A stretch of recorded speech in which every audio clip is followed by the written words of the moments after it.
नासिर ने अपने दोस्तों से कहा, मेरा आज फिर जंगल में शिकार करने का मन हो रहा है, चलो शिकार पर चलते हैं। लेकिन उसके दोस्तों ने मना कर दिया और कहा, हमें तो किसी जरूरी काम से जाना है, हम तुम्हारे साथ जंगल नहीं जा सकते। नासिर ने ज़ैनब से इजाजत ली और अकेला ही जंगल में शिकार के लिए चला गया। लेकिन इसके बाद कई दिन गुजर गए और नासिर घर वापस नहीं आया। ज़ैनब बहुत परेशान हो गई। उसकी बहनें भी उसकी चिंता देखकर चिंतित हो गईं। ज़ैनब के जीजा नासिर के दोस्त ने उसे तसल्ली देते हुए कहा, तुम फिक्र मत करो, हम नासिर को ढूंढकर जरूर वापस लाएंगे। लेकिन करनी खुदा की यह हुई कि नासिर के दोस्त भी उसे ढूंढने जंगल गए, लेकिन वे भी वापस नहीं लौटे। उन तीनों बहनों पर एक बार फिर से गम का पहाड़ टूट पड़ा। एक दिन ज़ैनब अपने बेटे को सुला रही थी कि दरवाजे पर दस्तक हुई। उसने जल्दी से जाकर दरवाजा खोला तो क्या देखती है कि एक बुजुर्ग फकीर जिसने हरे रंग के कपड़े पहने हुए थे दरवाजे पर खड़ा है। ज़ैनब उसे देखकर बोली, बाबा, मेरा शौहर घर पर नहीं है, मैं आपको घर में आने की इजाजत नहीं दे सकती। जब मेरा शौहर आएगा तब आप आ जाना। उस पर फकीर बोला, बेटी, मुझे बहुत भूख लगी है, किसी भूखे को खाना खिलाने में क्या हर्ज है। ज़ैनब ने मजबूरी में उस फकीर को घर में बुला लिया और उसके लिए खाना बनाने लगी। लेकिन वह जादूगर फकीर बुरी नजरों से ज़ैनब को देखता रहा। फिर वह जादूगर उठकर ज़ैनब के करीब आया और बोला, सुनो लड़की, तुम मुझे बहुत अच्छी लगती हो, अपने बेटे को छोड़ दो और मुझसे शादी कर लो। ज़ैनब डर के मारे कांपने लगी और बोली, बाबा, आप कैसी बातें कर रहे हैं, मैं शादीशुदा हूँ और एक बच्चे की माँ हूँ, आपकी हिम्मत कैसे हुई ऐसा कहने की। यह सुनकर जादूगर फकीर को गुस्सा आ गया। उसने अपने जादू से ज़ैनब को कुतिया बना दिया और उसके गले में रस्सी डालकर खींचते हुए ले जाने लगा। इधर ज़ैनब का बेटा जोर जोर से रो रहा था। ज़ैनब की बहनों ने जब उसके बेटे के रोने की आवाज़ सुनी तो वे भागती हुई उसके घर आईं। उन्होंने जल्दी से ज़ैनब के बेटे को गले लगाया और अपनी बहन को घर में ढूंढने लगी, लेकिन उन्हें ज़ैनब कहीं नजर नहीं आई। उनकी सौतेली माँ के बाद अब ज़ैनब भी गायब हो चुकी थी। वक्त इसी तरह गुजरता रहा। अब ज़ैनब को गुम हुए भी 14 साल का लंबा वक्त गुजर चुका था। इस दौरान ज़ैनब का बेटा जवान हो चुका था।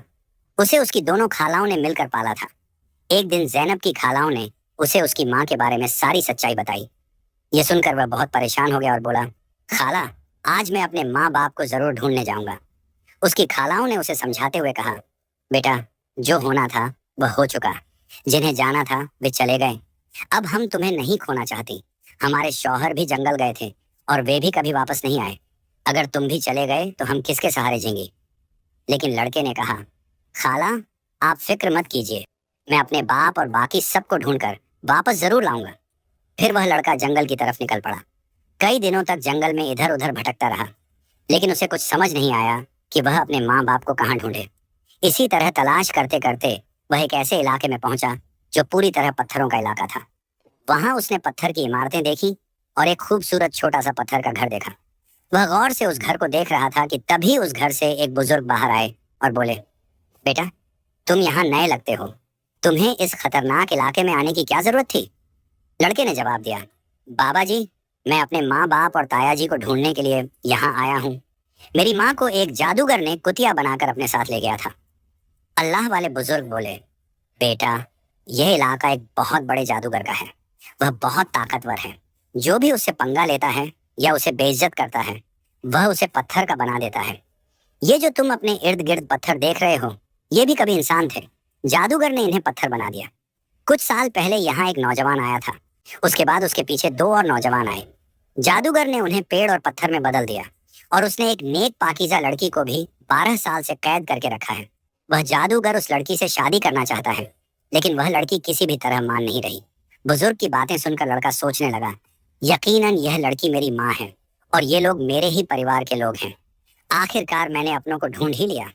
इसके बाद लड़के ने बुजुर्ग को अपनी सारी कहानी बताई और कहा, बाबा जी, आप मेरी मदद करें, इन लाचार लोगों को बचाने का कोई तरीका बताएं। बुजुर्ग, जिनकी झोंपड़ी को कभी ज़ैनब की सौतेली माँ ने जला दिया था, मुस्कुराए और बोले, बेटा, अल्लाह हमेशा नेक दिल वालों की मदद करता है, तुम्हें हिम्मत नहीं हारनी चाहिए। अल्लाह वाले बुजुर्ग मजबूरन इस खतरनाक इलाके में आकर रहने लगे। उन्होंने लड़के से वादा किया, मैं तुम्हारा साथ जरूर दूंगा। बुजुर्ग सोचने लगे, क्या पता इस लड़के की माँ को छुड़वाने से बाकी कैदियों को भी जादूगर की कैद से आजादी मिल जाए।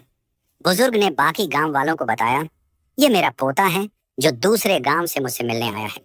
जब जादूगर को शक हुआ कि गांव में कोई नया लड़का आया है तो वह तुरंत अल्लाह वाले बुजुर्ग के पास पहुंचा और पूछने लगा, ये कौन है। बुजुर्ग ने जवाब दिया, یہ میرا پوتا ہے۔ اس طرح جادوگر اور لڑکے کی ملاقات ہوئی۔ لڑکا اپنی پہچان چھپا کر جادوگر سے ملنے لگا۔ جادوگر نے لڑکے کو دیکھ کر کہا، تم بہت سمجھدار لگتے ہو اور اپنے دادا کی طرح نیک اور معصوم ہو۔ کل تم میرا ایک کام کرو گے، میں تمہیں ایک عمارت میں بھیجوں گا جہاں ایک لڑکی کو میرا پیغام دینا ہے، میں اسے شادی کرنا چاہتا ہوں۔ لڑکا سمجھ گیا کہ وہ اپنی ماں سے ملنے جا رہا ہے۔ وہ بہت خوش ہوا اور سوچنے لگا کہ وہ اپنی ماں کے لیے پھول لے جائے گا۔ اس نے یوجنا بنائی کہ وقت آنے پر وہ اپنی ماں کو پہچاننے کے لیے اپنی پہچان ظاہر کرے گا۔ زینب کی شادی کے وقت ناصر نے اسے ایک انگوٹھی دی تھی جس پر اس کا نام لکھا ہوا تھا۔ بعد میں زینب نے وہ انگوٹھی اپنے بیٹے کو پہنا دی تھی۔ سالوں بعد وہ انگوٹھی بڑھا کر دوبارہ بنائی گئی اور لڑکے نے اب بھی وہی انگوٹھی پہنی ہوئی تھی۔ اللہ والے بزرگ نے لڑکے سے کہا، اپنی انگوٹھی کو پھولوں کے گلدستے میں چھپا دو۔ جب تمہاری ماں اسے دیکھے گی تو وہ ترنت تمہیں پہچان لے گی، لیکن یہ کام آسان نہیں ہوگا۔ جادوگر نے زینب کی نگرانی کے لیے ایک چوکیدار تعینات کر رکھا ہے جو ہر وقت سختی سے نظر رکھتا ہے۔ جادوگر اللہ والے بزرگ کی بہت عزت کرتا تھا اور ان کے پوتے کو نیک سمجھتا تھا۔ اس نے لڑکے کو گلدستہ دے کر روزانہ زینب کے پاس بھیجنا شروع کر دیا۔ لڑکے کی کم عمر محض 14 سال کی وجہ سے جادوگر کو اس پر کوئی شک نہیں ہوا۔ زینب کو ایک کمرے میں قید کر کے رکھا گیا تھا جہاں کسی مرد کو جانے کی اجازت نہیں تھی۔ لڑکا روزانہ گلدستہ لے کر زینب کے پاس جاتا اور وہاں جادوگر کی ایک داسی ہمیشہ زینب کے ساتھ رہتی۔ ایک دن قسمت نے لڑکے کا ساتھ دیا۔ ایسا موقع ملا جب کمرے میں زینب کے سوا کوئی نہیں تھا۔ لڑکے نے جلدی سے اپنی انگلی سے انگوٹھی اتاری اور پھولوں کے گلدستے میں چھپا کر زینب کے قدموں میں رکھ دیا۔ جیسے ہی گلدستہ زمین پر رکھا، انگوٹھی کی آواز ہوئی۔ زینب نے حیرانی سے گلدستہ اٹھایا اور پھولوں میں بندھی انگوٹھی کو پہچان لیا۔ یہ وہی انگوٹھی تھی جو اس نے سالوں پہلے اپنے بیٹے کو پہنائی تھی۔ زینب کی نظریں فوراً گلدستہ لانے والے لڑکے کی طرف اٹھیں۔ دونوں کی نظریں ملتے ہی حقیقت صاف ہو گئی۔ جادوگر نے زینب کو قید کر رکھا تھا، لیکن اس کا بیٹا اپنی ماں کو آزاد کرانے کا منصوبہ بنانے لگا۔ زینب نے جادوگر سے شادی کی رضامندی جتائی اور اس کی طاقت کا راز معلوم کیا۔ جادوگر نے بتایا کہ اس کی جان ایک طوطے میں ہے جو ایک پنجرے میں بند ہے اور ایک گھنے جنگل کے درخت کے نیچے سخت پہرے میں رکھا گیا ہے۔ زینب نے یہ راز اپنے بیٹے کو بتایا، لیکن اسے خطرے سے بچانے کے لیے جانے سے منع کیا۔ پھر بھی بیٹے نے اپنی ماں کو یقین دلایا کہ وہ کامیاب ہو کر لوٹے گا۔ کئی دنوں کی مشقت کے بعد وہ جنگل میں پہنچا۔ ایک موقع دیکھ کر اس نے طوطے کو پنجرے سے نکال لیا اور جادوگر کی عمارت تک واپس لے آیا۔ جادوگر اسے دیکھ کر طوطے کی واپسی کی بھیک مانگنے لگا۔ لڑکے نے چالاکی سے جادوگر سے سبھی قیدیوں کو آزاد کروایا۔ اس کے بعد اس نے طوطے کے پنکھ کھینچے جس سے جادوگر کی طاقت ختم ہو گئی۔ انت میں اس نے طوطے کی گردن مروڑ دی جس سے جادوگر مر گیا۔ لڑکے نے اپنی ماں زینب، پتا ناصر اور باقی سبھی قیدیوں کو آزاد کرایا۔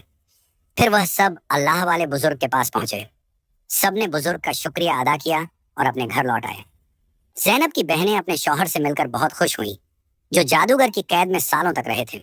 ان کے پتا جو اپنی بیٹیوں کو کھونے کے غم میں ڈوبے تھے، انہیں صحیح سلامت دیکھ کر خوشی سے رونے لگے۔ انہوں نے بیٹیوں سے معافی مانگی اور بتایا کہ ان کی بیوی کی سازشوں کی وجہ سے یہ سب ہوا۔ بیٹیوں نے اپنے پتا کو تسلی دی اور کہا، ہم اپنی زندگیوں سے خوش ہیں۔ ان کے پتا نے بتایا کہ ان کی سوتیلی ماں جو ان پر ظلم کرتی تھی، ایک گندی بیماری کا شکار ہو کر اس دنیا سے چلی گئی۔ اس کے بعد سب نے خوشی اور سکون کے ساتھ اپنی زندگی گزارنی شروع کی۔